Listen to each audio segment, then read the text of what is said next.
मित्रांनो, कधी कधी आपल्या लाईफमध्ये अशा काही गोष्टी घडतात की ज्याचं आपल्याकडे काहीच कंट्रोल नसतं. म्हणजे आपण कितीही प्रयत्न केला, कितीही ओरडलो, कितीही बोललो, तरीही शेवटी आपण एकटेच असतो आणि चूक ही आपलीच दाखवली जाते.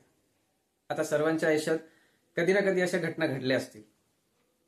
माझ्याही आयुष्यात घडल्या, माझ्या काही मित्रांसोबतही या घटना घडल्या की एखादी व्यक्ती की त्या व्यक्तीने ठरवलेलंच आहे की आपल्याला सोडून जायचं. मग ती व्यक्ती असा काही गेम प्लॅन करते, अशी काही सिच्युएशन तयार करते, अशा काही गोष्टी घडवून आणते की मग जेणेकरून आपण रागवावं, चिडावं, भांडावं, कारण हेच त्यांना हवं असतं. आणि एकदा हे जेव्हा आपण केलं की मग ते तयार की बघा बाबा, आम्ही तर इतके चांगले होती किंवा होता, पण हा असा आहे किंवा हीच अशी आहे. म्हणजे ते त्यांचं एक मेन प्लॅन असतो. आणि मग अशा वेळेस जेव्हा आपण एकटे राहतो तर बऱ्याच वेळेला निगेटिव्ह विचार येतात, काय करावं सुचत नाही.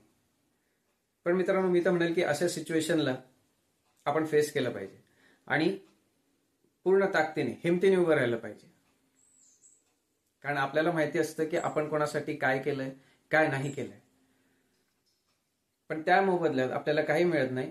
डिस्टर्ब होणं स्वाभाविक आहे, आपल्याला त्रास होतो. पण हा विचार करायला पाहिजे की जी व्यक्ती आपल्याला सोडून गेली आहे त्या व्यक्तीला काही त्रास आहे का? कारण ती व्यक्ती तर प्री प्लॅन्ड गेलेली आहे. पूर्व त्यांनी तयारी करून ते आपल्याला सोडून गेलेले आहे.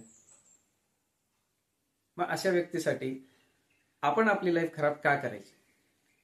कारण जाणारे तर गेले, मग आता काय? आपण स्वतःला त्रास देऊन किंवा स्वतः डिस्टर्ब होऊन काय होणार? मित्रांनो, असे बरेचसे सिच्युएशन माझ्यासमोर आलेले आहेत. माझ्या मित्रांचे, माझे म्हणा, बऱ्याच लोकांचे सेम कंडिशन. हे असं का होतंय याचं उत्तर मलाही नाही माहिती. घरातले व्यक्ती अशा का वागतायत? तर तुम्हाला याचं काही उत्तर माहिती असेल तर नक्की कमेंट बॉक्समध्ये कळवा. आणि तुमच्यासोबतही अशा जर काही घटना घडल्या असतील तर त्या सुद्धा कळवा. कारण यावर सोल्युशन काढणं गरजेचं आहे. कारण यातून बरेचसे चुकीचे पावलं अनेक जण उचलतात. तर मला असं वाटतं आपण जर याच्यावर काही सोल्युशन काढू शकलो, यावर काही चर्चा करू शकलो तर बेटर आहे. तर नक्की तुमचं काय मत आहे या विषयावर ते जरूर कळवा.